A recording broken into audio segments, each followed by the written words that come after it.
when I had that breakdown at 20, I was an adult. And so I felt insane.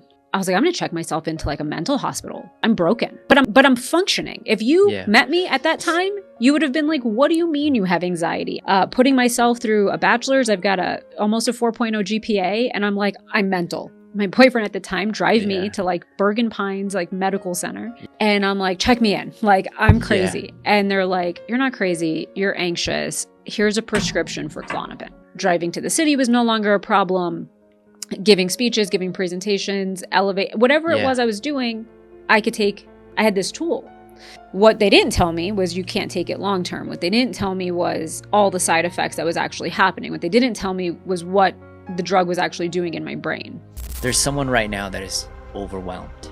They're anxious. Make a list of not just the current, okay? You have to go bigger picture. It's a strategic framework that I've figured out in my life of if anxiety is genetic, biological, physiological, sociological, spiritual, write those buckets down and then write for you what you think you need to explore.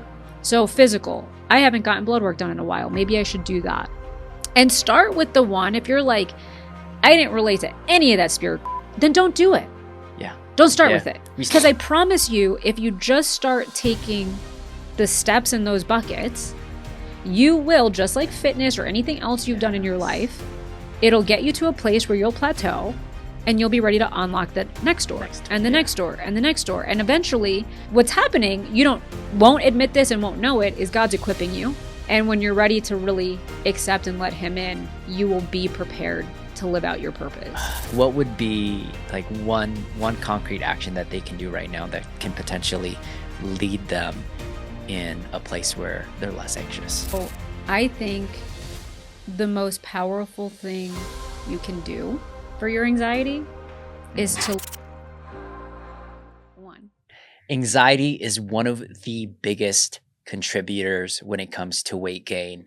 While for some, anxiety can create overeating, while others it can create undereating. Despite the effects, both of them have significant impacts towards our health. Today, I want to cover how to manage the tools around anxiety so you can overcome them, and not only overcome them, but potentially use them to your advantage so you can not only win in life, but also win in your health. Today, I got a good friend with me. Her name is Lisa. She's a mother of 3. She's the CSO of Eagle Century. I'm so sorry. And she's very similar to me. She has overcame and constantly overcoming anxiety. And just like me, we both tend to undereat. But even though it is for some undereating, if you can still optimize for these tools and you're trying to lose the weight, you definitely want to hear what she's about to say, because all of the stuff she is going over is something that I've found over the course of 10 years with myself, but also for my clients, and they have completely changed instead of focusing on the scale. So welcome, Lisa. I'm pumped. Let's do this. Awesome. Okay. All right. So let's go right into the first question. Let's do it. Let's talk about prior anxiety tools, because I want people to relate. A lot of people are watching this and they're just like, they're in a place of chaos, uncertainty, overwhelm. And it's nice to just hear people's stories that, oh gosh, I'm not alone. This is a real thing. Like, where did your anxiety come from? Yeah, that's a great question. If I knew, I might not still be overcoming it. No, so I have struggled with anxiety probably my whole life, I say. So just for context, I kind of had my first like breakdown with it when I was 11. Okay. And to cycle that back to food, it came out and manifested in me not eating. So I just stopped eating. I was extremely anxious all the time. I manifested it around like some obsession around like afraid to get sick. I was terrified of throwing up. There was some bug going around and I just won't eat. I won't get sick. And what happens when you don't eat? You feel nauseous, and then that cycle continues. And so I got down to 54 pounds. Oh my gosh, 11. I didn't know that. I thought your lowest was when I first met you. I was 11, right? Oh, okay. 11 years old, and the doctors were like, we're going to have to put her on a feeding tube. Like Right. she's going to die. Like she needs to eat. And Mhm. I was I remember just feeling incredibly, even at that time, like profoundly lost and scared. And, Mhm. I didn't know why I was feeling the way I did. Now, the backstory is like it probably on the heels of a lot of childhood trauma and things I wasn't dealing with or didn't know Yeah. how to deal with, or my Yeah. family wasn't equipped to deal with, just because that's not in our Yeah. makeup to say, let's unpack this. So there was a lot of stuffing Yeah. of feelings, even at that age, right? Mhm. And you think about anything, if you compound negative energy over time, it's going to weigh on you. So 11 seems young, but it was 11 years of trauma, Yeah. right? And baggage. Kind of got through that, Mhm. but developed I would say, like disordered eating around food. I never Yes. felt like I was fat. I wasn't anorexic. I wasn't bulimic. Yeah. But I definitely controlled emotion with food. Yes. So if I was nervous, probably not eating, whatever. Yeah. But years went on, and another decade of stuffing things in or shoving them under a rug and acting like it wasn't happening. Mhm. And I had another really big kind of come to Jesus moment in my 20s. I was like 19, 20, going to school in Manhattan, Mhm. feeling in over my head. I was working 2 jobs, putting myself through a degree in New York City, which Right. even though I lived relatively close to the city growing up, Yes. didn't spend a lot of time there. Mhm. And was having these crazy panic attacks driving over the George Washington Bridge every day Mhm. and feeling completely out of control in my body. And I was like, I don't know how I'm going to do this. How do I cope?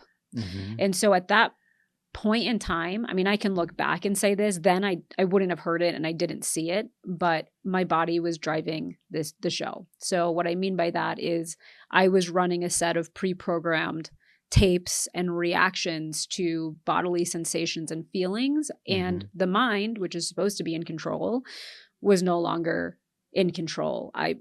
It was gone, and I Right. was just reacting. And that's, I think, what anxiety is just a reaction, and you're Mhm. forgetting that who you are really at your core. So life, I wouldn't say prior to anxiety, it's been a lifelong journey of understanding and navigating not just the origin, but all of the different components Mhm. to anxiety that have helped me understand how to manage it. And it's Mhm. definitely not a one size fits all. You can't just say, oh, you're anxious. I Mhm. feel like that term is overused a lot. Yeah. You hear it all the time. Mhm. And anxiety, I think, there's a genetic component, Yeah. there's a psychological, sociological, It's a maybe physical. physiological. Yeah. And it really depends on, and it could be a combination, Spiritual. spiritual, it could Yeah. be, and it could just be this combination of all of them combined, Mhm. which has really led me to figure out how to put it into a framework that I understand. That works for you. Yeah. So before we dive into a lot of the tools, tell Mm-hmm. me some of the stuff that triggered anxiety, because I think you shared some ones that I'm like, yeah, it sounds so simple. It Yeah. doesn't have to be so drastic, but little things can actually even create anxiety for people. Yeah. So what were some of those things that trigger your anxiety? I think when you're not in control, when your mind, Mhm. you're not in control of your mind, you're not in control of your thoughts, Mhm. anything can be a trigger. And that's Yeah. what people have to understand. It doesn't have to be a grand thing. I'm Mhm. giving a public speech. Yeah. Maybe that's anxiety provoking for somebody. Maybe it's just sitting in a grocery store parking lot and you get a weird Yes. sensation Yeah. and you're like, I'm not in control. I'm going to die. What's going to happen? Mhm. And not understanding you're in control Mhm. and what you're telling yourself is going to affect an outcome.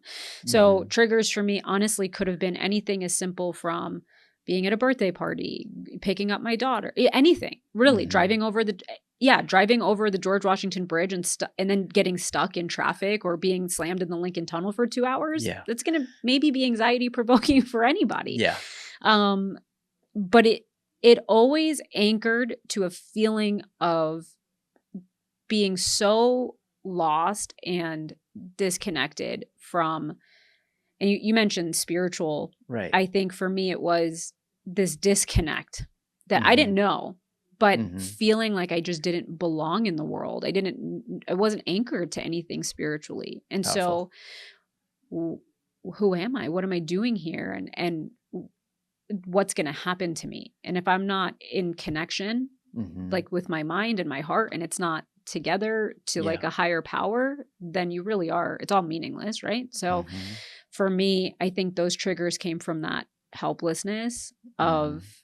not feeling in control, Oh my really. gosh. Yeah, like the uncertainty side of it. Yeah. Let's dive into that. I was gonna dive into the spiritual like last, Yeah. Yeah. but My bad. since we're talking about the spiritual side right now, I think it's been a massive tool for me Yeah. because a lot of my anxiety stems from not knowing and Mhm. not controlling, Mm-hmm. right? And there's things you can control in your life and there's things that you can't. And the Right. things that we can't control, at least typically for me, is what brings me the most anxiety. Yeah. But I call those like I have my line, which is like my thoughts, emotions, and feelings. Mm-hmm. Those things I can control. Mm-hmm. The results I can't control, and the Yep. circumstances around me I can't control. I Yeah. call that God's line, Yeah. right? Love So that. like, and being able to separate that has been so impactful in my health. It's like, is this my line or is this someone else's line? And it's like, it's allowed me to just be like, okay, Mm-hmm.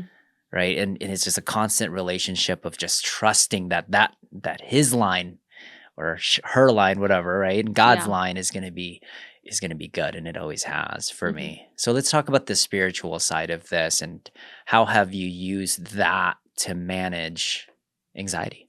Yeah. So it's interesting, right? Because for me, when I initially, and I'm gonna sidetrack. We'll come full circle though, I promise. Hmm. When I had that breakdown at 20, I was an adult. And Yeah. so I felt insane. Okay. Okay. I was like, something is wrong with me. I couldn't sit in a class. I was Hmm. freaking out. And I was like, I'm going to check myself into like a mental hospital. Yeah. Like I'm broken. Like I'm Yeah. insane. Right. But I'm functioning. If you Yeah. met me at that time, you would have been like, what do you mean you have anxiety? I'm Yeah. working at a 911 dispatch center. I'm working Yeah. for a police department, running their records department. I'm putting myself through a bachelor's. I've got almost a 4.0 GPA, and I'm like, I'm mental, right? So like, Yeah. the show was there, right? I'm putting on Right. the show, and I did. I had my boyfriend at the time drive me Yeah. to like Bergen Pines like medical center, Yeah. and I'm like, check me in, like I'm Yeah. crazy, and they're like, you're not crazy, you're anxious. Here's a prescription for Klonopin. Mm. Yeah. And I'm like, cool.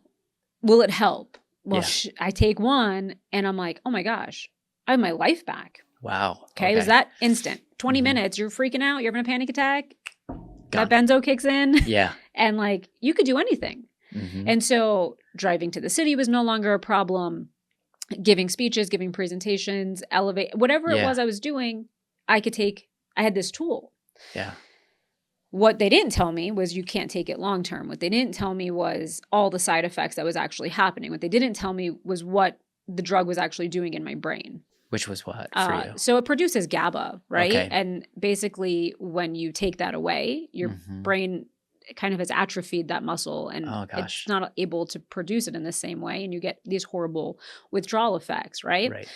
Some people worse than others. Yeah. That's 10 years later though, right? Yeah. So for 10 years I have my life back. Spiritual journey wasn't even on my radar.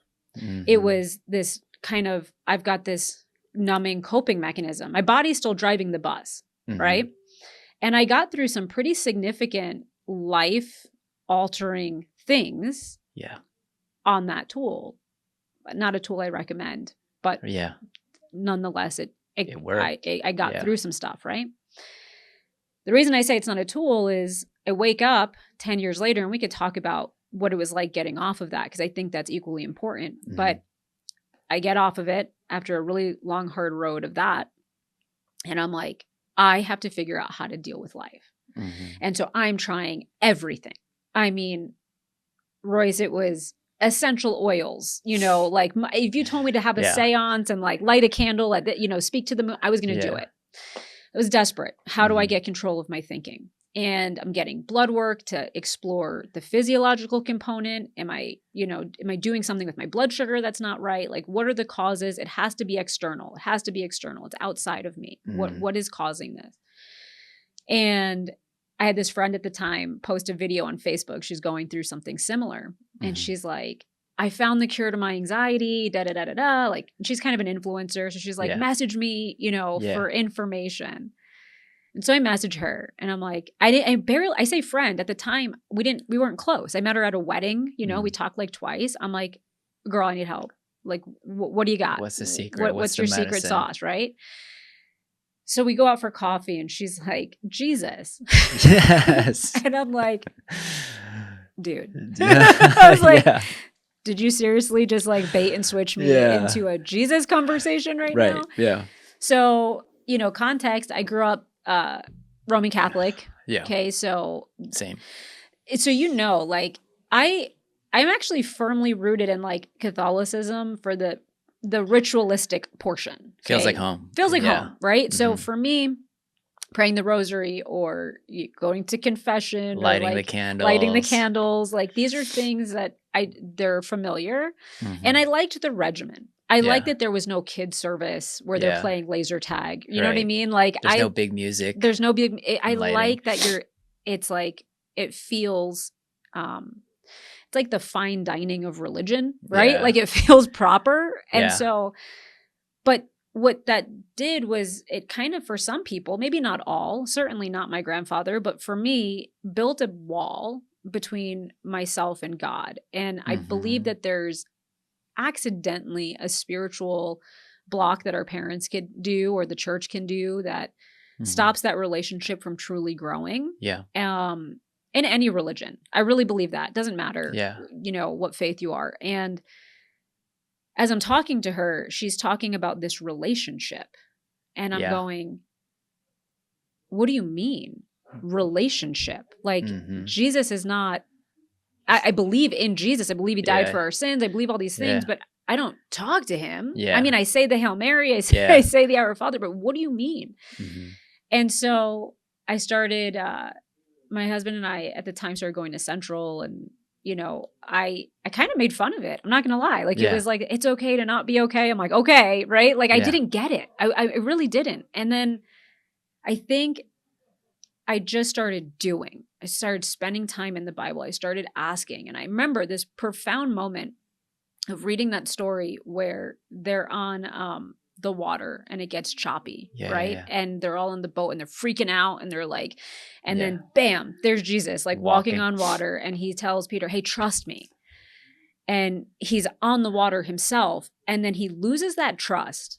Just a little bit. And he sinks. And Jesus reaches out his hand, pulls him out of the water, and he's like, I told you, I had you. And for me, that story got me through every panic attack for the longest time. Because if I fixed my mind on the fact that I'm asking him to be in control, and I'm saying, this is yours, I don't know, I feel uncomfortable, I don't have this crutch that makes me feel good. Give me your hand and don't let go. I could get myself into a place of feeling his presence. And then, I'd slip. And my heart would start to race and I don't have it.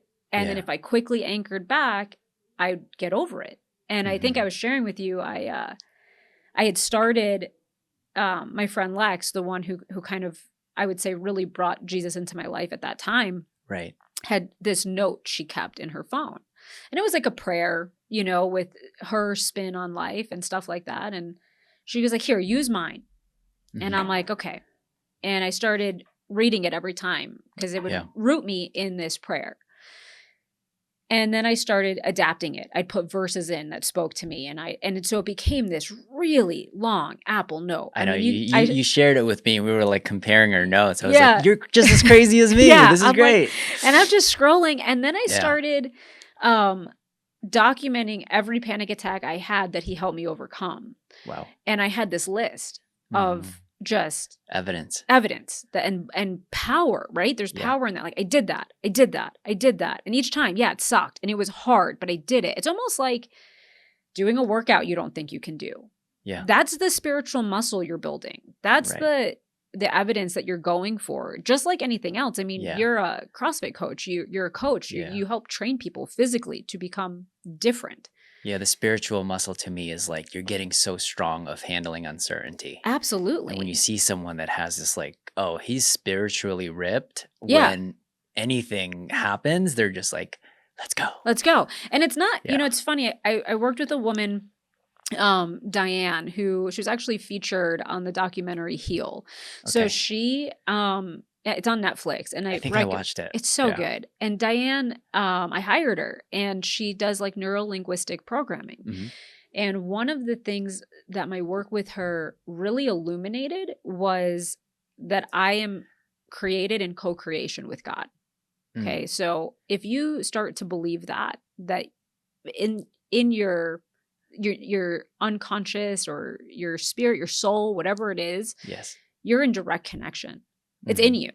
Right. So for you to be out of control means he would be out of control. That's just not possible. The two can't coexist. Yes. So it's not even just the dealing with the unknown to me. It's the trust that you have in yourself, because you're made in connection with something so much greater that no matter what happens, you're going to be fine. Mm-hmm. But telling that to somebody who is in the thick of it, just, yeah, they're like, it's this like, doesn't even. It's like, what are you saying? Yeah. You crazy person. Mm-hmm. But I can share that. No, I mean, that's testimony alone. You're talking to, and I still work this muscle. Just last night, I was at dinner, and I haven't had the feelings of a panic attack rising in a long time. Yeah. Maybe 9-10 months. Yeah. And for whatever reason. What triggered it? This thing? No. Okay. No, Good. actually, no. I was excited about this. Oh, cool. Okay. It was a weird like stomach thing. Like I just didn't feel great in that moment. Okay. And I went, and then again, body driving. Yeah. So it's Vegas. Mm-hmm. The restaurant was hot. Yeah. I mean, hot. Like I was. Like everybody was uncomfortable. Like I'm going like, is it hot in here? Like I'm like, is this menopause? What's happening? I'm too young. But it was really warm. And then I'm like, oh, my stomach kind of hurts. And then I'm like, oh my God, I'm losing control. And it just was so quick. And maybe my appendix burst. Right. Like I'm like, start running through I'm just Wikipedia. Going through. I'm like, maybe I'm sick. Maybe this, maybe that. And then I'm going, and it was crazy because I'm going, trust yourself. Okay. And I'm like negotiating with myself, but kept having to like deal with the discomfort. Mm-hmm. And I think for so many people, being okay, being uncomfortable is the problem. Mm-hmm. Doing hard things. And we'll get into more tools, I'm sure, at some point, but like doing the physically hard things, whether that's working out, sauna, cold plunge, like mentally working that part of the discomfort. Yeah. So when you are in it, you're like, this is why I train. This is what's going to get me through. So I'm not through it. I can't be like, I was telling my husband last night, I'm like, man, I'm doing a podcast on anxiety. And like, here I am last night having anxiety. And he's like, well, I saw somebody talk to herself, overcome it, not lose control, use the tools. Yeah. Like in a span of an hour. Right. Yeah. And come full circle and leave that dinner high-fiving and hugging the people and planning. And they had zero idea that you were that I was like panicking. Where in the past I'd have to be like, I'm sorry, I'm freaking out. Like I gotta go. I gotta go now, right? Yeah. And I would have made, and I didn't. And he's like, and again, it's like, add that to the testimony bank of it was okay in that moment. So it's so good. I think that's good for people to know too. Like this might not be something you master, might not be something you get perfect every time. But guess what? I woke up today and it reset. Yeah. And there's a new slate. So all you can really do is be here in this moment and then deal with it when it comes and trust that you have it. So good. Dude, you dropped too many bombs. I have to reverse back and just like bring some of them in context because I was able to relate to so many of them. So your dependency on the pill, can also be very relatable to a person that only has one tool. Yeah. And what I mean by that is I had that one tool. Yeah. I may not have the medication, but my biggest tool was fitness. Yeah. Right. And some of my greatest times where I had the most anxiety was when I got injured. Imagine that's like your only tool, fitness, working out. And then all of a sudden you tear 2 biceps or tear both hamstrings or your back blows out. and you're left with nothing. Mm-hmm. Right. And in those moments, that's when you're like, oh my gosh, what am I going to do? Yeah. A lot of times I feel like when people are anxious, often they might just have one tool and they don't have anything else. Yeah. And over the course of your 10 years, you've been adding more Yep. and more and more. I love how you shared the Peter story and the whole like, oh gosh, like he stopped trusting, he started to sink. And there's a relationship side to that story for me, because that was a big story for me too. One, he didn't trust, but two, he's extended his hand, but for the hand to be both connected, I'd have to extend my hand too. So it's a relationship. It's a combination of both. He didn't just pull me from my collar and just like Yeah. like There's a willingness. there's a willingness. There's two parts to this. That's So there's beautiful. the relationship part. So I wanted to add that part. Yeah, I've never thought of it Yeah. like that. That's amazing. Yeah, so that was like a big one, because I feel like some people just like just save me. Save me. I learned a long time ago, and I say it to my kids, like, and I enforce it. I think about it often when I get lazy, and I'll say what I mean by that. But nobody's coming to save you. Everything that I do, one of my biggest passions is responsibility. You have to be responsible for yourself. And I'm married to an incredibly type A, powerful human being. Extreme ownership. Yeah. And my husband, it would be easy for me to go, oh, he's got me. Yeah. And I can't.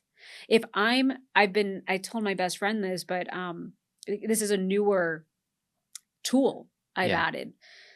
I was finding myself anxious about something, and I would go, I'll just do it with Chad, or I just won't do it. And I'm like, oh, no. Like, if I'm scared now, I tell myself, do it anyway. And so it's like, that's my new kind of mantra. Like, and then I pull in other tools, but like, if I don't want to do something because it scares me for some reason, or I'm overwhelmed by it, I'm like, do it anyway. Because if you're putting yourself into that, it's like working out. I didn't want to necessarily get out of my comfortable bed this morning at 4:30 because, normally I'll do the 6 a.m. or, sometimes I'll do the 5, but I'm like, oh, I got to be here by 7:30. I have to get up and do it, which meant last night, despite the aura that I had around that event, had to get a good night's sleep, wanted to be up early, wanted to be on my best. Yes. And there's these non-negotiables for me. But yeah, it's easy to not do that. And so being responsible of your actions, because really you can't, hey, God, save me. No, you got to put the work in. Hey guys, we are finally accepting students in our Weight Loss Academy. In this program, we are teaching you the skill set, the mindset, the tool sets to be able to not only lose weight over the next 12 weeks, but keep it off for a lifetime. If you find yourself struggling to shed pounds, or you're regaining the weight after dieting, this academy is designed for you. Now, click on the show notes below so you can join our wait list, and you will be the first to know when our curriculum begins. Now, back to the show. Peace. I see that too often, and it's a recipe for even more anxiety. It is. Right? So there's the way your path was very similar. It took me a long time. Spirituality was like the very last thing that was actually probably one of my final tools, but probably my most powerful tool now. Oh, yeah. It's adjusted over time. The first time I started to implement tools was a book called Miracle Morning. I don't know if you've ever read it. I've heard of it. I haven't read it. But there's an acronym called SAVERS. And SAVERS is S stands for scripting, which is like reflecting and journaling. A is for affirmations, kind of like the stuff that you're reading to yourself, right? Or it could just be like, I'm a winner, right? It could be as simple as that. And then V is visualization, visualizing your life. And it could be a vision board. You can just close your eyes and imagine things. E is for exercise, R is for reading, and SAVERS. There's one more. Oh my gosh. The first S was silence. The last one's script. Okay. Right? So I started implementing that initially at first. And eventually, as I started to read more and more people, you start to gravitate towards people you love and you like. Yeah. And I'm reading about these people. I'm like, why are they so like, they're not scared, They are. They do it right? anyway. Yeah. And then they are scared. And then you do it anyway. And they're always talking about this guy named God, this guy named Jesus, and having a relationship with him. And Mm-hmm. it took me like 3-4 years to be like, all right, who's this Jesus dude? Yeah. Okay. Like, who's this Jesus dude? Right. You're like, And fine. then, fine. All right. And then I started to just, it started with one sermon and two. Actually, during COVID, that's when I started to Oh, wow. really dive into it because I was lost, Yeah. right? A lot of those tools, I didn't have anything. So I was like, okay, let's dive into sermons. And I just started studying them. And Stephen Furtick was one of the online pastors. And like, I started getting to TD Jakes. And like, I was just like, this is different. Yeah. Like for me, Catholic was like, I'm afraid of God. Yeah. Like, don't You're mess like, up. I'm going to go to hell. Yeah. Yeah. And then these guys are saying, no, come to me and like with your problems. Yeah. And let's solve it together. Yeah. And I had a correlation. I was like, my relationship with my father is like, if I got a B, I couldn't even show him. You know, like if I got into a fight, like if I had a bad like sports game, I'm not even going to tell him. Like he'd be disappointed. And then there's a different version of a father that's like you bring him all of your problems and you solve it together. So that's kind of the epiphany that I had with different ways to look at faith, right? So and I kind of was practicing that along the Savior's path. Like I was just silence, which is technically prayer, right? Yeah. So it's like you're saying these affirmations, maybe it's just your own words, and then you start to realize some of these words were already what was in the Testament already. Yeah. You're like, that's the same as that. And I've been saying that the whole time. And then over the course, I'm like, everything that I've been doing has already been pre-planned. It's just in different writings, you know? And it's like, now a big part of my day, this is the first thing that I do. I'm silent. I'm meditating for 10 minutes and then I pray for 5 to 10 minutes and then I watch a sermon. It doesn't matter who it is. You know, if it's a bad sermon, I'm like, this guy just seems too angry. Then I'll change it, but I just try to get as many as I possibly can. Yeah. And it seriously equips me to just handle anything. Like people wondering why I smile a lot. Yeah. And it's because of that. Yeah. Yeah. You have something to anchor to. Yeah. I start my day with prayer too. And it's, you know, it's funny. The same friend that I'm talking about, I think she read that book. But she always would tell me like she gets up super early to do her quiet time, and that's a new practice for me. I would get up early and I would just head to the gym. Yeah. Right. And now I get up early and before I do anything, I'm reading scripture and then I'm really thinking about like, what does this mean to me? How does this shape my day? How can I think about this throughout my day? And it's something that you can kind of like lean on at any time. And now, I mean, your phone's in the palm of your hand. So open the Bible app. You could actually type in keywords like anxiety or stress or overwhelm, and it'll give you passages for that. You can emotion. even do it on ChatGPT, by the way. Yeah, ChatGPT, whatever it is, and you're like, hey, here's what I'm dealing with. Give me something for this. But I do that, and it carries it throughout the day. And it's, you know, I was listening to this book, Hidden Potential, by Adam Grant, and he talks about when you become such an expert in something, you forget almost how to teach it because you're so good at it that to remember what it was like to be a beginner is beyond you, right? Like you're just like, I don't know how to do that. And so a lot of times you don't feel ready to do something, speak on anxiety because you're still anxious, or you know, be a coach because you haven't really had many clients. Like, where's your proof? But because you're a little bit more ahead than somebody else, you can help somebody right behind you in line. And then it kind of compounds, right? And I feel like that with this topic because I remember watching the people with the smiles in Jesus and hating them and going, why do they have that? And I don't have that. And I don't understand. And it felt so far and unfathomable to me. It almost felt fake, doesn't it? Yeah. Like, I was why like, are you faking it? Yeah. I'm like, I hate that person. Right. Yeah. Like I was a hater because I didn't get it. I didn't know how to bottle that for myself. And it's funny because what's happened over time, my heart softened. And the more I leaned into God, the more I put my hand out Mhm. and showed up, even when I didn't want to, the more I was available to be there and receive things that I wouldn't have seen. Mm. Because when you're shut off, when you're negative, when you're dealing in a scarcity mindset, when you're dealing with hopelessness and fear, and you're Mhm. living in that place, you're not going to see and or attract the things in the universe Good, that yeah. you in the good, right? Mhm. And so there's a big gap.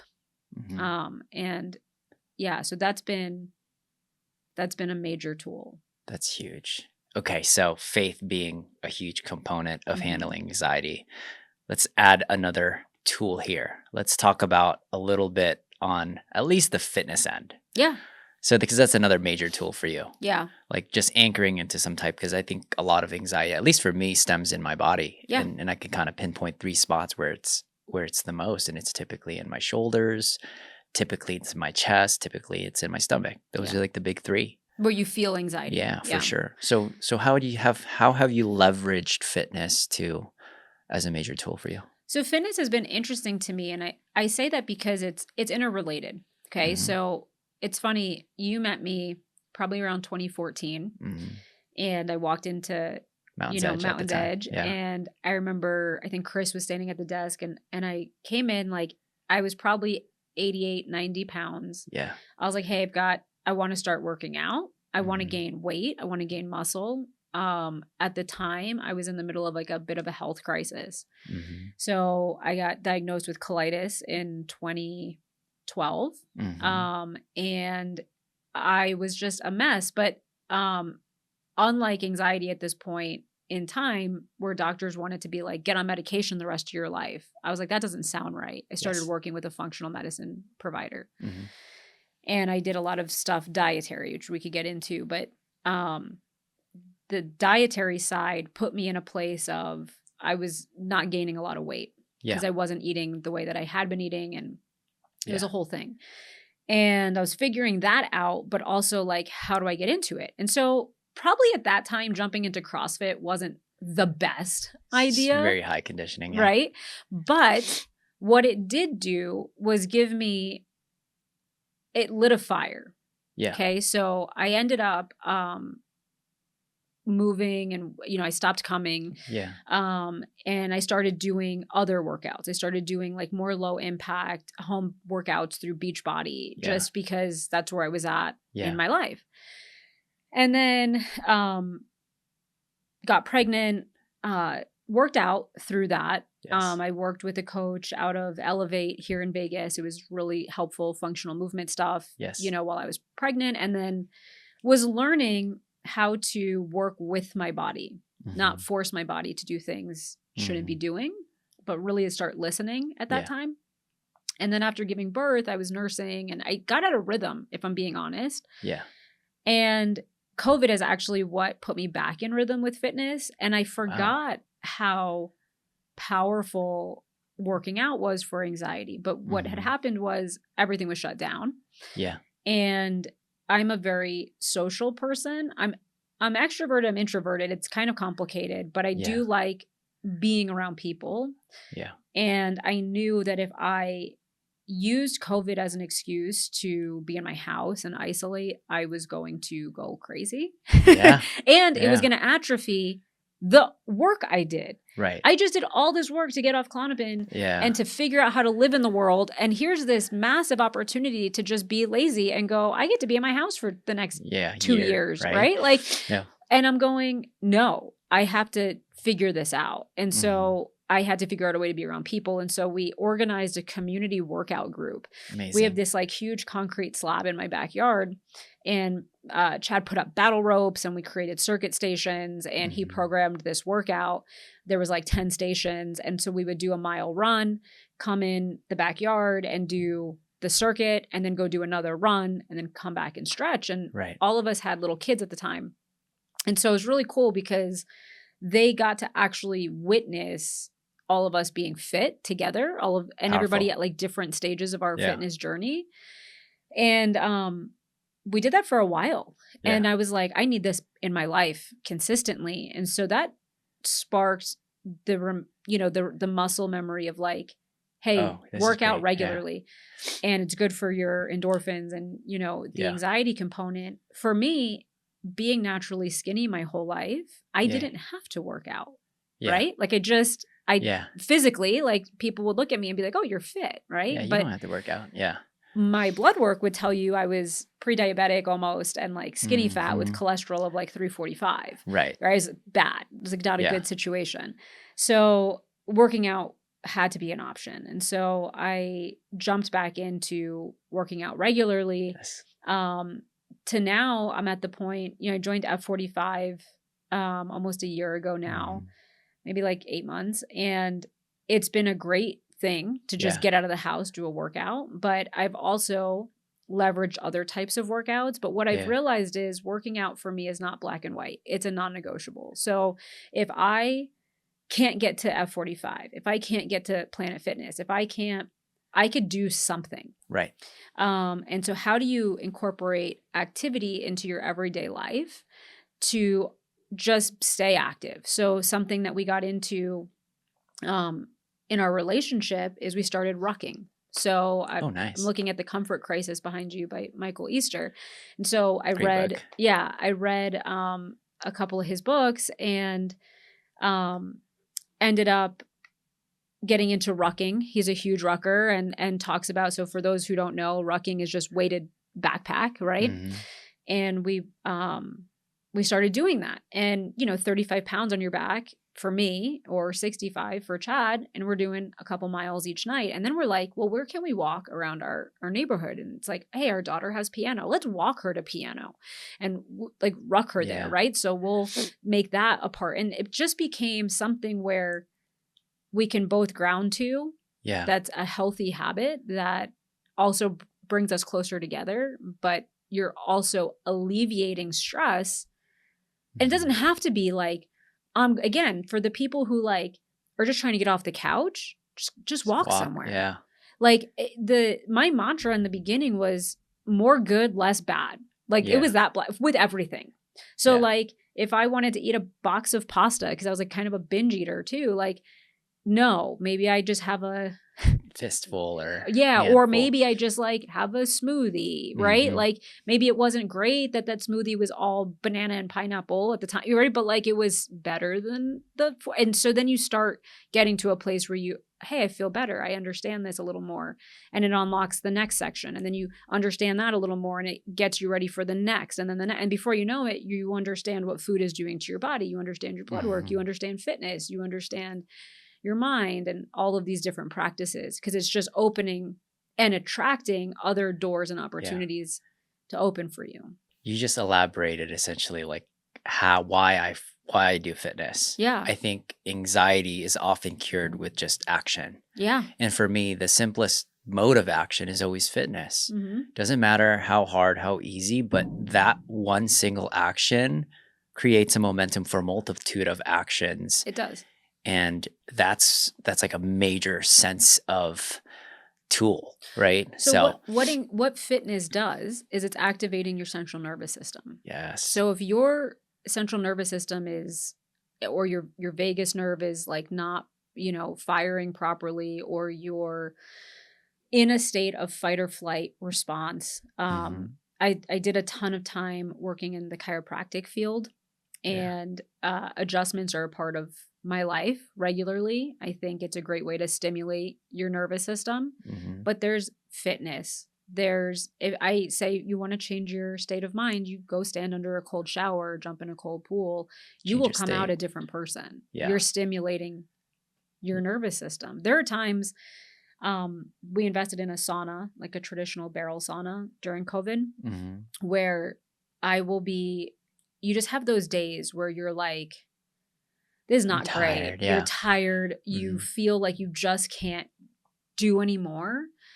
And we will get in the sauna 20 minutes, jump in the cold plunge, and, it's a 25-minute routine. And we are different people for the rest of the evening, for our daughter, our kids, our house, each other. Yes. Right? And it's funny because I don't have time, and I'm going, time is what you make it. Time is fake. It's a construct. So like you have 24 hours, do what you want with them. Right. But if you don't have time to prioritize that, but you have time to, you see these Instagram posts but like watch a 30-minute Netflix show or watch the news or sit and complain for 30 minutes. I can't tell you how many times people just sit and complain. I'm like, by the time you complained on how much you didn't want to do this thing, you could have just done it. Right. So just do the thing. Yeah. You're never going to want to. Mm-hmm. You're never going to feel like it. It's never going to be this opportune grand time where you're like, I think I'm healed now. I'm ready. Yeah. No, like you just do it and then you're a little more ready each time. And it's some days are going to be hard and some days are going to be bad. And that's like I said earlier, responsibility is a huge core value of mine, but so is consistency. Exactly. And I struggled with that. I think when we talked last, we talked about moderation. Mm-hmm. And I tend to struggle in the past with that. I was either all in or all out. And that's where I decided probably a couple years ago that when I introduce these things into my life, they will be consistent. Right. They'll be attainable and scalable and achievable. And it doesn't have to be extreme where I'm working out 5 hours a day. But if I know, okay, here's the priorities I have lined up in my day. Mm-hmm. This is where I'm going to squeeze the walks in. This is where I'm going to squeeze the ruck in. This is when I'm going to stop and just do some burpees or some push-ups or some sit-ups and get the energy out so I can continue showing up to be the best version of myself. I love how you brought that up because now I'm like, there's clients that come to me who's like, I've done it in a way where I did macros and I did 2 workouts every single day. Yeah. And then I got super chunky here, not doing anything. I want to find something that's more in the middle. And throughout the process, they mess up one time. Yeah. I was like, this is perfect. It was like, if you want to learn the gray, you got to add dark moments. Yeah. And then they're like, oh, I didn't recognize that. Mm-hmm. He's like, the whole challenge that we're doing over the 12 weeks is not for you to be perfect. No. I want those moments of imperfect because now we can see what the gray looks like and how we can navigate the gray because the gray is different for everyone. Yeah. Right. So people want to unlearn the gray, but they don't want to include any gray parts or dark parts. I was like, you can't create the gray without any dark moments. Yeah. Right? You need family emergencies. You need vacations. You need to have turmoil in business. Like those things need to happen for you to be able to be okay with that. I had a friend go through something recently and he trains a lot and he's similar lifestyle. Yeah. And he took a few days off. We're just going through it. Yeah. And I texted him and I said, this is why you train. Mm-hmm. It's for days like this. It's so you get this. Yeah. Right? I remember I went through I shared this story with you, but I'll share it again because I think it's a part of, it's the dark moments, right? Mm-hmm. So my grandfather raised me. He was a huge part of my life. Probably my best friend, my biggest champion. Mm-hmm. And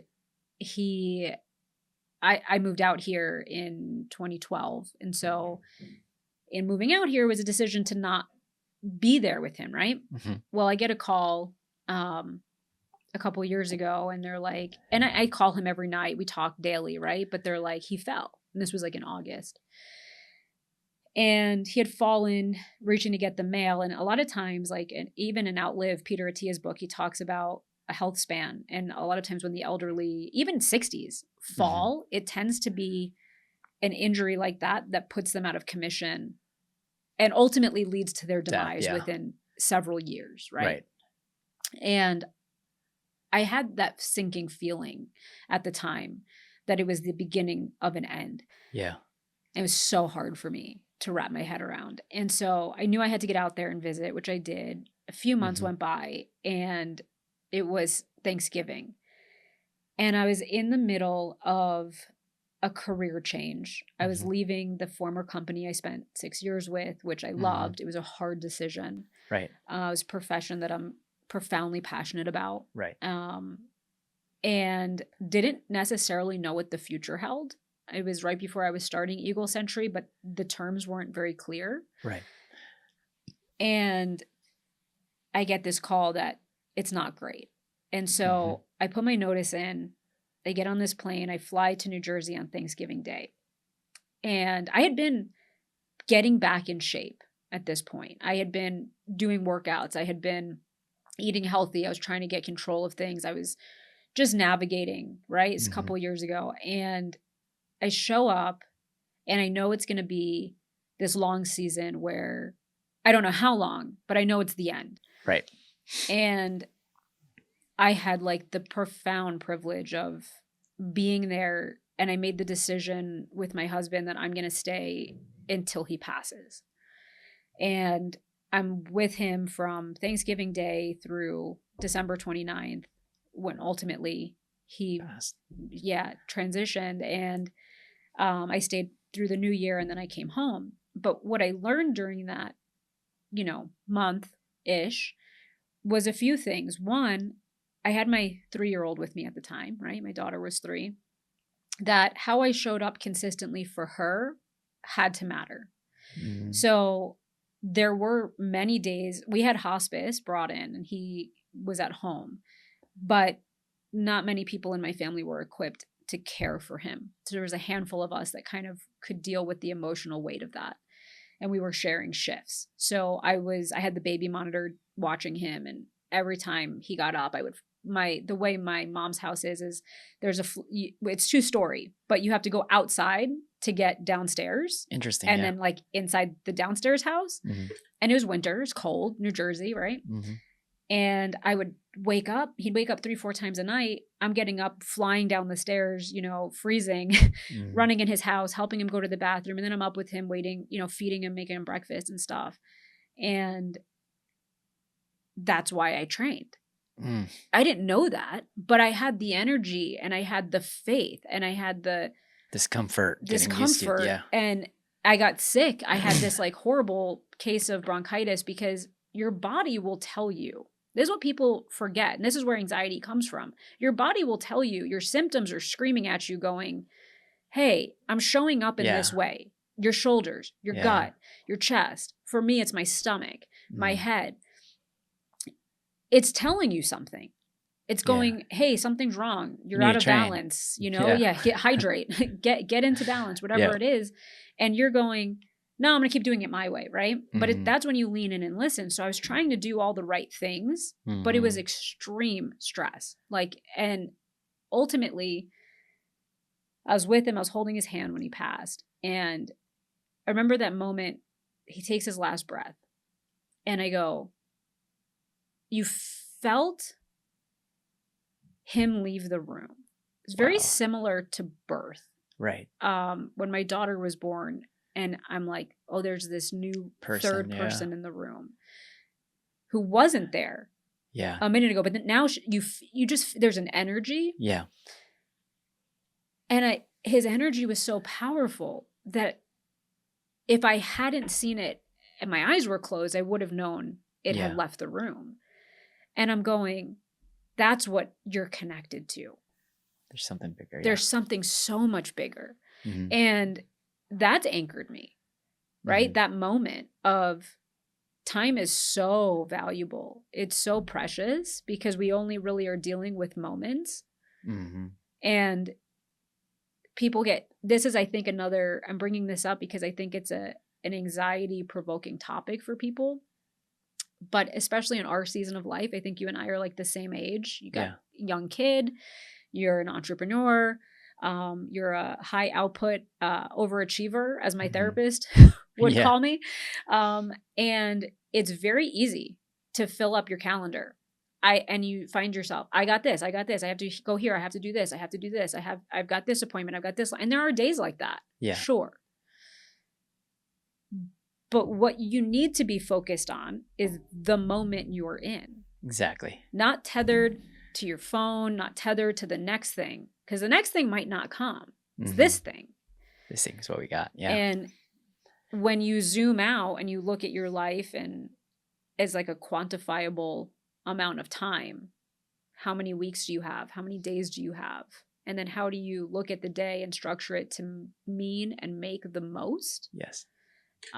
That's where I think you find a sweet spot of making moments matter. Even the shitty ones, even the ones that suck, even the ones that you don't want to get out of bed for, because you could sit there and you could cry and be like, why is this happening to me? Or you could go, I'm going to deal with this and it's going to make me better. Yeah. You touched up on a massive tool that I use all the time now. And in the past, it would just do it on accident, which is death. Mm-hmm. right? So in the moments where I'm surrounded by death or I experience someone close to me with death, it sounds crazy, but I feel like I have more life. Yeah. It just gives me this massive jolt of reminder that, bro, you're gonna die just like this guy. Yeah. Like the first time I experienced that when one of my best friends died, Mm. like in a motorcycle accident, Sorry. and I'm like, I'm having like prior to that, I'm thinking about like prom dates. I'm thinking about like my grades. I'm thinking about how much I'm going to score in basketball. And then boom, he dies. Yeah. And I'm like, what does all that even matter? Yeah. I just texted him. I was like, yo, man, can you bring me my shoes? Because he borrowed my shoes at the time. And then someone comes back and tells me that he didn't make it. And then I'm like, well, why do I feel good, but also feel sad at the same time? Yeah. Right. But I felt good because the stuff that I thought mattered has no actual weight. And what really mattered was the time that I actually got to spend with him. Yeah. And that was like one like tip Yeah. that I didn't quite know that death was a tool just yet. Yeah. Right. And then another death, like another one of my Yeah. friends died. And then another one of my friends died. And I'm just like, what are all these reminders? One of the big ones was I had three clients die Oof. at the same time, right? Yeah. It was like a roll. It was like a 14 roll. Like these kids were, they were going to go to college, like full, like they were the best, like basketball players. They were like 5 stars, right? And I was like, where are they at? Like, where's my client? They're normally here like 15 minutes, 20 minutes early. And then the uncle comes in. He's like, hey, is Royce here? And I was like, yeah, man, what's up? And he's like, oh, I'm the brother, like, and they tell me that they died. And I'm like, and in that time again, I'm stressed out about rent. I'm stressed out about my clients. I'm stressed out that I got to talk to my boss, and boom, reminder again, death. Right. And then eventually that I think a lot of people don't leverage death. I think about death often. Yeah. It anchors me to like the now. And you've shared moments with when you had your revelations, like, wow, this is it. My one of the triggers when I was 11 that catapulted that breakdown was my great grandfather died. Mm-hmm. And I didn't get it. I just thought we all lived forever. Yeah. And like, what do you mean? And I have this like really strong energy with like the elderly. I just like if you've made it that long, like I don't know, I love them. Yeah. And I remember going to his like 97th birthday party at a nursing home, and my whole family was there. There's like 100 of us or something. Yeah. Stupid. And he had macular degeneration, so he couldn't see. So he'd always be like, who are you? Yeah. And everybody thought he was like senile, but I think he was acutely with it and just like couldn't see. Like it made him seem like a little crazy forgetful or something. And I sat with him the whole time and I held his hand and we just talked, and he like, it was really cool. I remember that going like, everybody's here for this guy, but nobody's paying attention to him because he's old. It doesn't make sense. Like we're here for him. Hang out with, and it was so young, but I didn't get it. And so he had passed and I was just like rocked. And then it, I think, just like broke the house of cards I was, dealt. And years later, the next like big encounter for death, I mean, people had died in my life, and it was, like you said, shocking and also like relieving. Especially in high school. Yeah. Like, it's weird when you lose friends at a young age in high school. You're like, well, that wasn't supposed to happen. Yeah. But I stuffed and I shut things down. Yeah. My father passed away in 2013, and I remember getting that call. And him and I didn't live geographically close to one another. I was Jersey, he was Florida, but I saw him throughout my life. And, it's funny, I talk about anxiety having a genetic component. On my mother's side, there was a lot of anxiety. Yeah. My great-grandfather, my grandmother, my mother, her mother, like it was just, everybody seemed to have, I hear these stories. Yeah. And on my dad's side was like the polar opposite, like these like scrappy survivors. My dad was a paratrooper and jumped out of planes for a living. I don't think I've ever seen the man scared, even when he was dying. Right.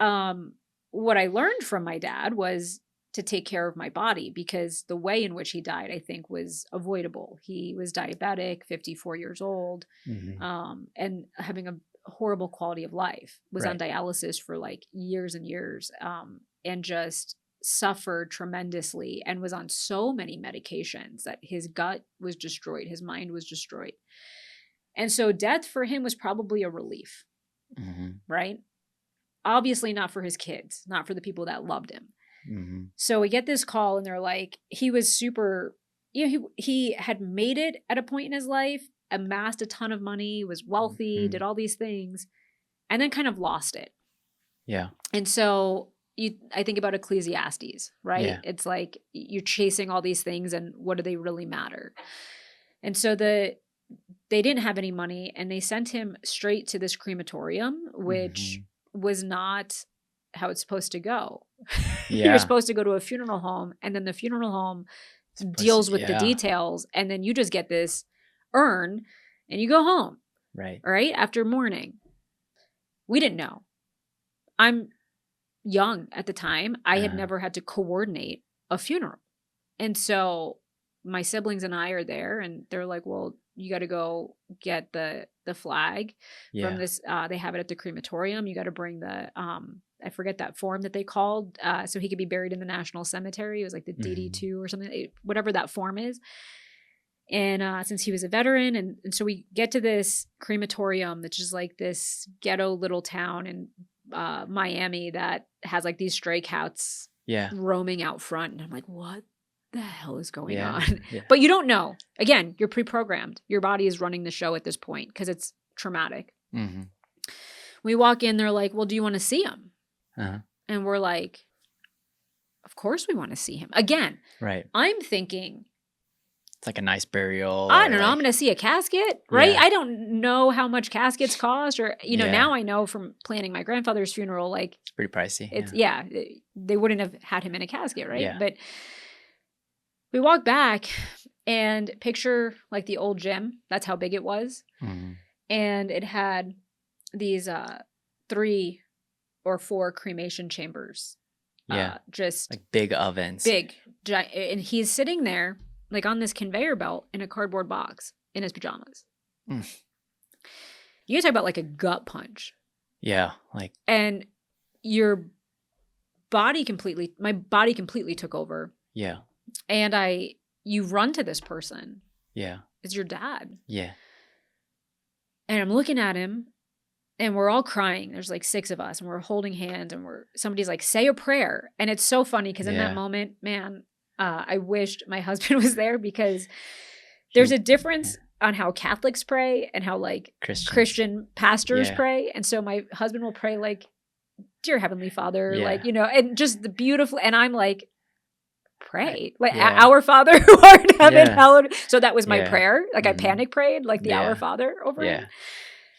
And everybody's crying. Nobody else really knows what to say. And we're holding hands. And this guy walks in, and he's like, oh, he's a worker. He's like, does one of you want to push the button? And without skipping a beat, my little brother like smacks the button. Oh my gosh.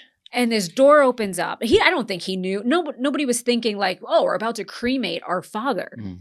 It didn't even register where we were.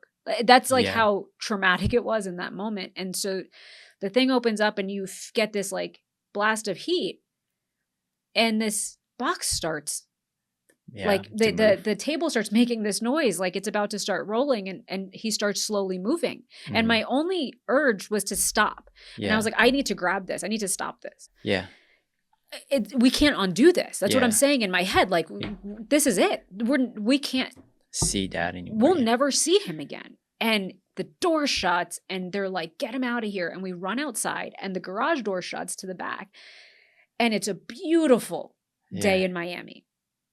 And the sun is shining, and we are all like screaming. Like, I mean, just comes out like crying, like what just happened? But in that moment, and months, years, later, leading up to my grandfather, I'm going,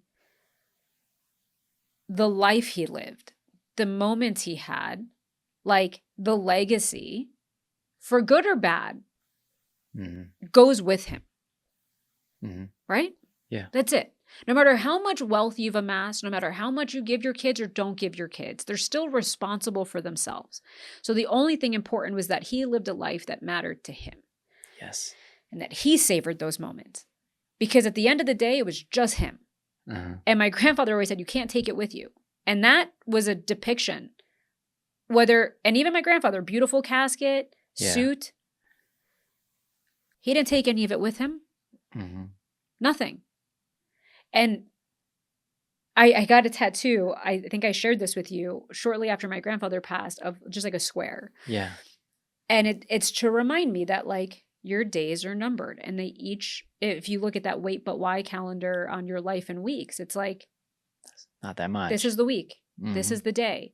And if I don't do it today, if I don't show up and be the best, if I don't conquer this anxiety, if I don't not pass it on to my daughter, if I don't keep myself in peak performance, even if I get taken out leaving here today, Right. if I didn't make the best of this moment, then what was it all for? Yeah. Because really that energy I'm going to carry with me to the next place. Mm-hmm. And I want to be the best for that. Yeah. So yeah, death anchors me. Yeah. It's huge. It's been another massive tool for me. So now we've just touched on spirituality, death. We did fitness. Mm-hmm. I'm speaking to you and you're talking about Comfort Crisis. You're talking about all these other books. And I don't think it's often spoken about. I mean, anxiety is uncertainty and unknowing. And another major tool that's really anchored me to be able to handle my anxiety is learning. Mm. And I don't know if you've always been learning. I mean, I've been learning just based on my degrees, but it's never been learning beyond that. Yeah. And the moment I started to implement this as like part of my day, I always read 10 to 30 pages of a book. It doesn't matter what book, but every time I read, my anxiety just goes like lower and lower and lower. Give me, have you implemented learning as a method for you to reduce your anxiety? So I think the most powerful thing you can do for your anxiety is to learn about yourself. Mm. Okay, so I want to frame that. That doesn't mean I don't read books. Yeah. Doesn't mean I don't turn to get ideas from sources. Right. I do all the time. I work with a really great functional medicine doctor. People can follow him, Dr. Stephen G. He's on Instagram. His Instagram recently like blew up. Yeah. I mean, he's doing great. But he was the doctor who helped transition me off of Klonopin. Beautiful. And at that time, again, not knowing the tools, not knowing myself, I wasn't aware of, again, you're turning to external things like books to or information to solve the problem. But unless you're applying it and then rigorously studying how it's impacted you, because what works for me might not work for you, or might not work for the person watching who's struggling. They might sit and go, okay, I heard Royce say he wakes up and does 5 minutes of this and okay, I'm going to do that for 2 weeks and see if it changes. And if they don't see results, they're like, well, I'm not Royce. It's never going to work. And it's the same with me. Somebody might go, I heard Lisa Marie say, no. What works for Lisa Marie might not work for you. Yeah. But, and that's why, I mean, again, diets are such a problem. Yeah. Somebody's struggling to lose weight and they're eating this diet that XYZ influencer is doing, and they're not really watching how it's impacting their blood work, their feeling, their energy. You know, maybe I can drink coffee, you can't. Maybe you can eat gluten, I can't. Right. But you have to learn dairy, what works for you. And if you're not studying yourself in the process of reading all those great books, then good. All you're going to do is feel incredibly defeated. Because like you said earlier, I see all these people doing the things. Yeah. And maybe they're not talking openly about these other struggles they've had. So what am I doing wrong? Oh, I assure you they've had those struggles, and they've had the death, and they've had the dark days. And we're seeing the real. of their life, and we're not living with them day to day and watching how they navigate. But everybody struggles with the same thing. I love reading, meditations by Marcus Aurelius, and you're going through the translation and you're absorbing the content. And he's somebody who wrote about struggling with getting out of bed. Yes. And I'm like, that's wild to me that the same Somebody problem that exists. productive, yeah. Right. Eons ago, they're like, but I don't want to get out of bed. And I'm like, that's mine too. It's so simple. Yeah. It doesn't matter. Technology has changed. Access to resources has changed. Quality of life has changed. Accessibility, AI, everything is evolving, but it has always, right? Yeah. And so comes down to us being people. I believe we're made in God's image, which means, if God created us, then we have the ability to create. If we can create, we could also destroy, and we could also rebuild.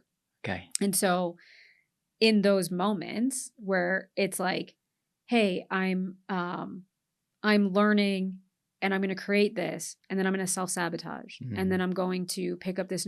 It could be a cycle. So I guess for me, like the learning component starts learning. It just starts learning who I am and what's working and what's not working. If again, this is the responsibility thing. One program is not going to be a one size fits all. Yes. You have to keep evolving and tweaking. And I love some of these books I've read. I'm looking at your shelf, and there's so many that I love. I'm in the middle of Breaking the Habit of Being Yourself. Yeah. It's a great book. Yeah. But if I go all in on the Dispenza meditation and I don't resonate with it, that doesn't mean that I failed or he failed. It means I have to take the pieces that work for me and apply it and then study it. I love this. Yeah. You just brought up, this is why I brought you in, because you just went one layer deeper than what we wanted, right? But I 100% agree, and I'm glad you brought that up. Like, it requires you to learn about yourself first.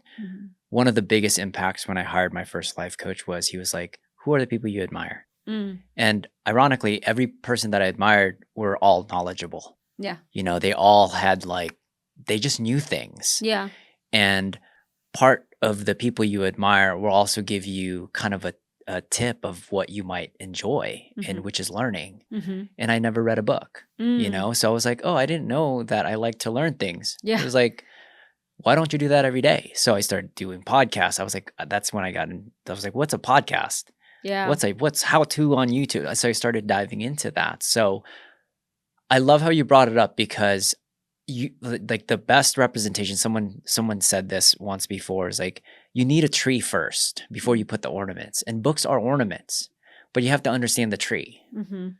Right. So when you start to understand that tree, that's when you can start pulling in a lot of these books. Yeah. And I see this happen all the time. I'll tell my people to read the books. Like, what book should I read? I was like, I don't know what book you should read. What problem do you have? Yeah. Right. Or like, what are you dealing with right now? Because I can't just give you a Dispenza book. And they'd be like, what are you reading? Yeah. And you have a financial problem or something, right? It's like, what is the problem that you're having?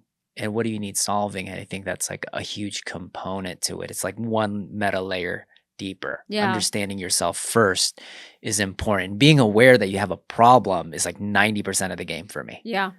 And quality, something that kind of unlocked me, because again, you can get into like information overload, and it's hard. You listen to podcasts, Instagram, TikTok reel, all the things. Right. And it's just coming at you.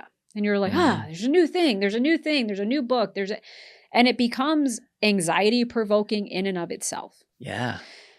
And I was reading, ironically, but the Almanac of Naval Ravikant. Okay, I haven't read that one. It's good, and but what unlocked me, or one of the principles he kind of lives by, is like, it's not quantity of the books, but it's like the quality and the subject matter, and to study things that are maybe timeless that you could apply. And really, same thing, the knowledgeable people that I admire in my life don't have all the answers, but they have answers about very specific things, and the things they don't know, they're willing to explore. Right. And so I think it's also being okay with feeling like, because again, it's garbage in, garbage out. If what you're reading isn't great, it's going to come out. It's going to come out that way. So like finding quality things and quality content and people that you admire, and maybe sticking to that and understanding it not just all the surface stuff, but Mhm. learning how do I apply this, financial principles, mathematic principles, like economics, like anything that you can kind of do to build a base, especially if you didn't come from that background, Yeah. which I have my master's. I got a full ride for my PhD from Rutgers, like fully funded. Uh-huh. I walked away from it. I didn't complete it. Uh-huh. I walked away before it started because I realized I was on a different path in life. Right. You would think I was exposed to all these books because, I got an education. But no, I wasn't. I wasn't a natural born reader. I loved learning. I knew I liked learning, but I wasn't exposed to these things until years later. And similar path, like let me start picking up these books and learning a concept and going, oh, that's interesting. And then figuring out how to apply it and then reading another book. And then they maybe mention another author in the same, okay, let me pick that up. Then let me apply it. Let me think on it and not just feel like I have to consume to become better. I did that like my first year. Oh yeah, me too. Like, I'm gonna get 100 books. Yeah, and then there were some books that were like, "This is trashy." Yeah, you're like, "Why am I reading this?" And he also gives you permission. He's like, "Stop reading." Yeah. If you and that's something that I think is a form of self-love that people don't realize. Especially if you're conditioned like to kind of like eat all the food on your plate kind of kid. Like, I started it, I've got to finish it. I'm not hey, is this serving you? Yeah. If it's not, stop. Like reading a whole book can take 7 days. Yeah. And it's like, you're going to read something that doesn't bring you joy. Like what's. Yeah. Why are you doing that? And then, but again, like I'm not a quitter, but I will walk away from something if I get it, I'm like, okay, I got the gist. Yeah. Or, hey, this isn't what I thought it was. I'm going to put it down. And also being willing to read things that I don't agree with. I think that's another, this is totally off topic, but again, we live in this like really polarizing time where if I don't agree with you or you don't agree with me, like we can't be friends. And it's interesting sometimes you break that barrier and you like read things that you don't innately agree with. Hey, let me see what this looks like. Let me look at it from the other side so I don't have to just argue it. Right. And I think that's where you can find common ground with a lot of people rather than just put it off. Hey, I don't believe in that. Hey, that goes against who I am. That's so good. That doesn't mean that person's wrong. They have a reality. We have so much commonalities because I read something called the Communist Manifesto, which is something I would never read. Yeah. But it gives you a perspective of why they think that would be ideal, right? Yeah. These are, and it creates compassion, instead of hate. I think hate really separates me from a lot of people, but with compassion, it like bridges the gap, right? It gets me to understand people differently because they lived in an entirely different background. Yeah. Where they had nothing, and it's like, it's just very cool to see that. I equate learning in books like food. There's some foods where you're just gonna pick at it. You're like, oh, I'm just gonna like the charcuterie board. You know what I'm talking about? It's like, I don't like that cheese. I'm gonna eat that cheese. Some books are like that, and then there's gonna be some books that are like the most expensive wine, and you have to taste like, and you savor it. Yeah, you savor it, and you're like, who squeezed that grape? Oh, that's a 1900 person. Yeah, whatever it is. Yeah, right. It's dry. This can be paired with this. So you're like really savoring it. Some books are like that, and then there's some books that Bible's are just like that for me. Yeah, the Bible's like that. Like a lot of the older books that are still popular and they're selling typically those are going to be like. Those are wine books. Yeah. And then there's some books that are vegetable books. I know I need to know it, but I hate it. Yeah. Right? Like a lot of the financial books are like that for me. I'm like, oh, this is a vegetable book. Okay, let's at least. Such a good analogy. Let me get my vegetables in. Yeah. Right? So like understanding that content can be curated the same way. And these are just books, but you can actually do this in YouTube. You could actually do these in podcasts. Absolutely. You can do this in curating your Instagram reels, right? You're like, okay, these are my fine dining people, and then these are just like my my charcuterie board. Yeah.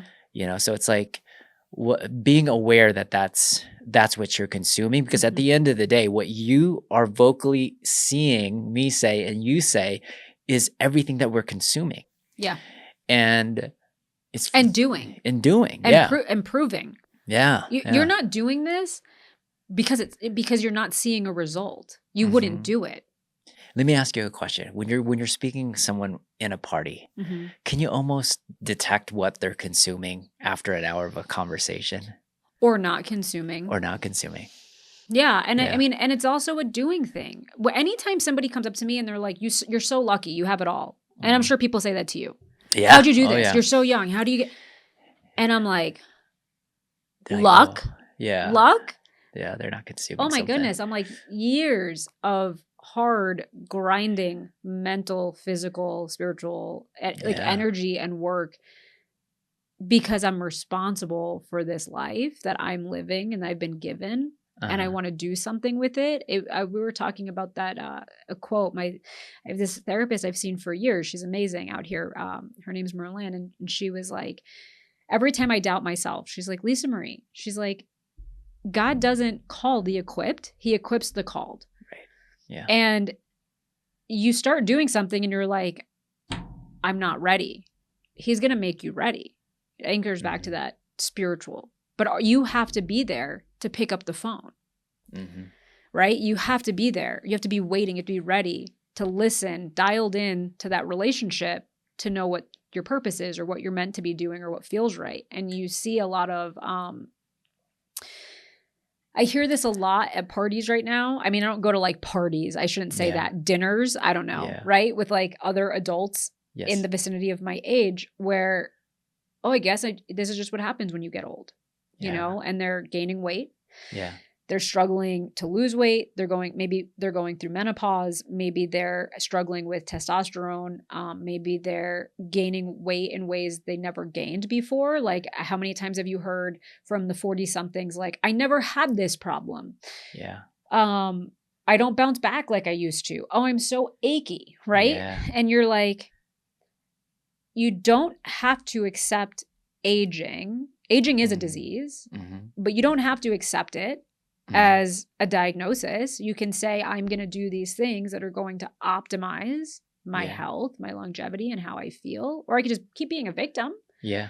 And that's a headspace that people have to change. So when you're at those places and people are like putting out the garbage, the complaints, the one-sidedness, it's coming from a place of fear and insecurity. It's coming from that dark place that we've been. And how do you combat that but compassion, love? I get it. Yeah. And try to relate and not judge, not shame people for where they are. But if they're anybody who's willing or wanting to make an effort or a change, like I want to meet them where they're at. And right. Yeah, I've used to judge that's why I stopped going to big parties. Yeah. You know, because you started to notice that had an immediate effect on you. A lot of times. Like I didn't have the control. They're giving you the limiting beliefs of like, yeah, I'm getting old and I'm just gonna get chunky as a dad, and you just start to distance yourself away. And now it's like, okay, I'm just curious, you know, and I think you get eventually, as you keep growing and learning about yourself and creating these tools for yourself, you start to have compassion for these people and you just start to love them where they are. Yeah. And when you actually get into this space, it's ironic. They ask you for questions. Yeah. And the more accepting you are. Yeah. You're like, when let's you go, man. force your, like, and again, I wouldn't say that anything that I do is extreme. Yeah. It's not. I've structured my day differently than most people that I work with or know, right? I am another like third really big core value for me is intention. And so I am very intentional about what I eat, making a plan for what I eat. If I have a day that's packed now, and I wanted to circle back to this actually because we haven't talked about like the physiological component of anxiety.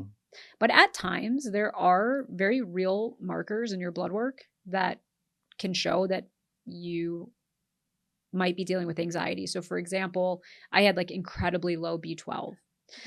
One of the indicators of incredibly low B12 or symptoms could be anxiety, nervousness, right? You're not getting this base. And when I started supplementing with B12, I actually did see some of those symptoms dissipate, right? Wow. Eating, I think, is so big. I have reactive hypoglycemia. So if I skip meals, I start shaking. Jittery. Yeah. And then the more that happens, your blood sugar is dropping, it actually causes anxious feelings. And so again, if your mind shut off and you're only reacting to your body, you might panic. There's something wrong with me. Same thing if you overeat and then you crash and you don't feel good, or you eat something that spikes your blood sugar in a negative way, you might go, I don't feel good. And because of Western medicine's, hey, just let's take a pill. The first reaction is, oh, I don't feel good. Let me take a pill. I don't care what the pill is. I don't feel good. Let me take a pill.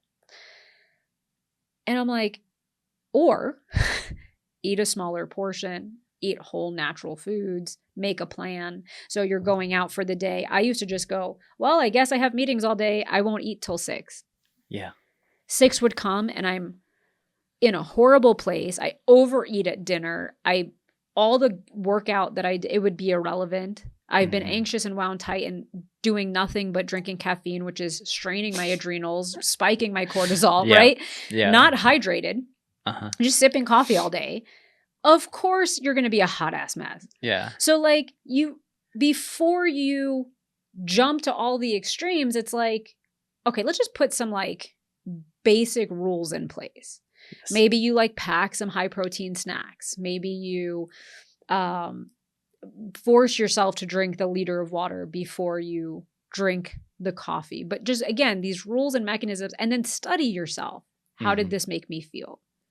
So good. Right? I know that was like not related to your question, but it reminded me that I really wanted to talk about that because food is so related to your gut and it is related. Now here's the reason why. I think I like things that rhyme a little bit, so bear with me here. But anxiety, there's it allows me to remember them. So for the audience to remember them, one, anxiety a lot of times when you have an abundance of I's in your narrative, it often creates a lot of anxiety. Like, I am going through this. I'm going through this. That's why it's nice to hear that Marcus Aurelius is sleeping. Yeah. Right. And he's done some amazing things. Like, okay, I'm not the only one.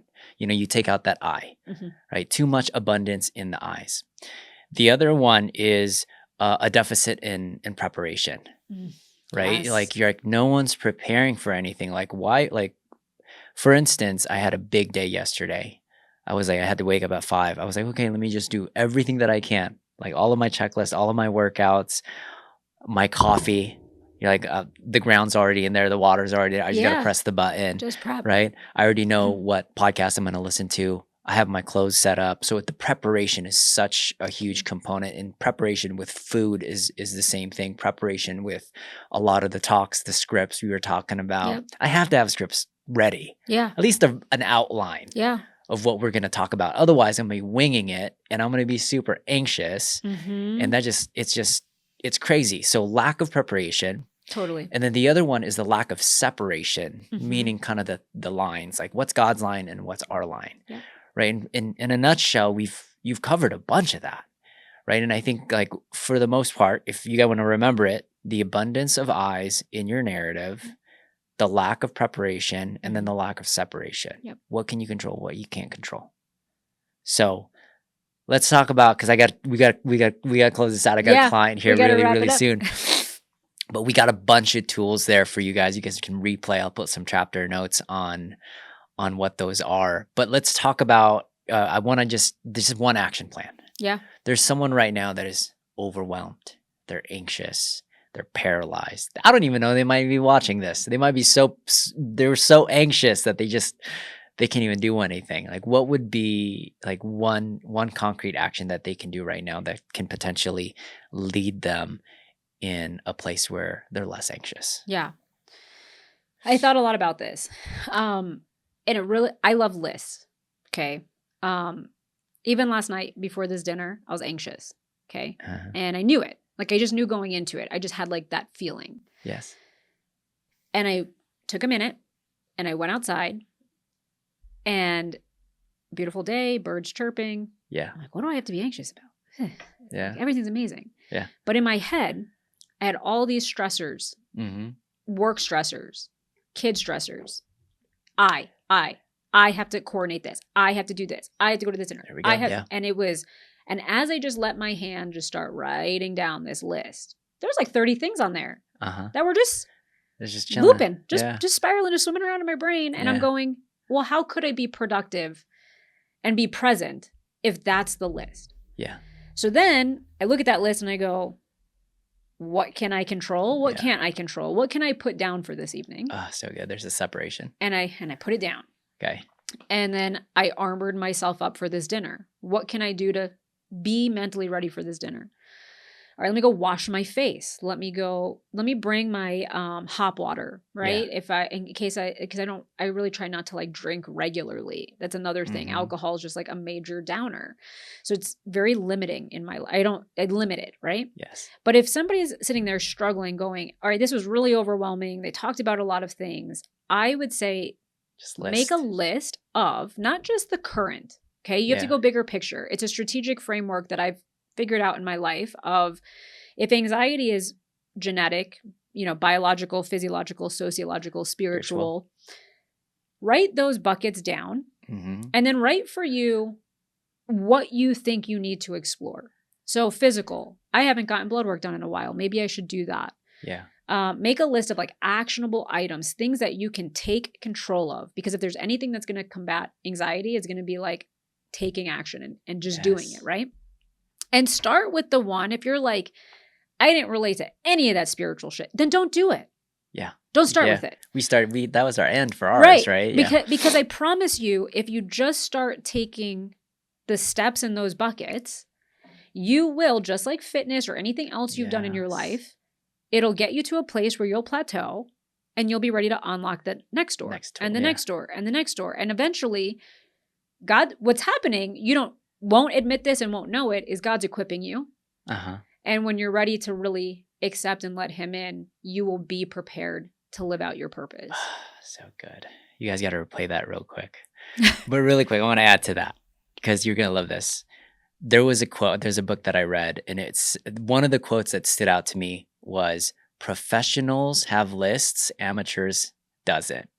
And one of the ways they added some context to that was like the doctors needed lists, like, all right, like all of the tools. They have a checklist, and then even pilots have checklists. Everybody has checklists, right? EMT has checklists. So the more professional you get, the more checklists you need. Yes. So if you are a high performer, high elevated person, you can't manage 30, 60 of those things. Can't be in your head. Right? So if I show you guys my list, you can see I have a list for how to do this podcast, how to do the lighting, right? Even the most simple things, if you just create a list for it, your brain doesn't have to carry it. Correct. Right? So amateurs doesn't have a list, professionals have a list. So start creating a list. Yes. Another thing that you added was, this is just to give you guys an idea what it's going to feel like. As you start to write the list down, you're going to feel anxious first. Yeah, you're going to feel like, I don't want to do it. Right? But at some point, as you start to put more stuff in there, like some of the tools, you start to feel amazing. Absolutely. So anxious first, amazing later. And choose one at a time, just like what you said. Like that's going to stem open another door and another door and another door. And that's just, it sounds so simple, and it is simple. Anything simple is also easy not to do. Yeah. So do what Lisa said, right? Write a list down, write which tools that we've gave you that you can essentially practice. Read Atomic Habits. Start there. Because if you're trying to build this new muscle of, I'm really committed to making a change in my life, then you need to know how to integrate it into your life. Yes. Which means you should understand, how do I create a new habit? It's a great place to start. Yeah. And I love that book, by the way, because it starts small. Yes, that's my point. Yeah. Like it might just be that one little, small. Yeah. I need to hydrate. Okay, well, don't start. Just drink a sip of water. Just in the have morning. a sip of water, and then you'll have more, and then more. I love it. Yeah. So, guys, just to summarize some of our things, which was huge. When you're going through something difficult or you're overwhelmed, just remind yourself that you've been training for this. It's going to give you enough energy to be able to handle what that thing is, right? Remove the I in your in your narrative as much as you possibly can, because that brings a lot of anxiety. Visit death often. Okay? Like, you don't have to or like just wait for it. You can just go Embrace it. back, embrace it, and then just understand that you're going to die at some point. So in those moments, it really clarifies what you want to experience in the moment. And if you want a greater level of uncertainty, build that spiritual health, because that's like spiritual muscles for me. Greater the fear, the greater the faith for me. And you can cultivate some type of rhythm where you're connecting to just not you, but something much greater. So if you guys like that episode, make sure to share, make sure to subscribe, comment below if you have a particular anxiety tool that we didn't cover that you think would help someone else. We'll comment on it. Lisa might comment on it. And Lisa, where can they find you? You can follow me on Instagram at Elmarie Vasquez, or LinkedIn, Lisa Marie Vasquez. So Okay. Find me there. I love it. I'll put it all in the show notes. I'll see you guys later. Peace out. Listen, if you're trying to lose weight, but you're just frustrated because you just can't seem to see any results, we would love to help you out. Now, we've been helping thousands of our athletes over the course of a decade by crafting personalized programs that are not only sustainable, but also effective. Now, if you're ready to transform your health, click on the show notes below, book a call with one of our coaches. We'd love to help you out. Now back to the show. Peace.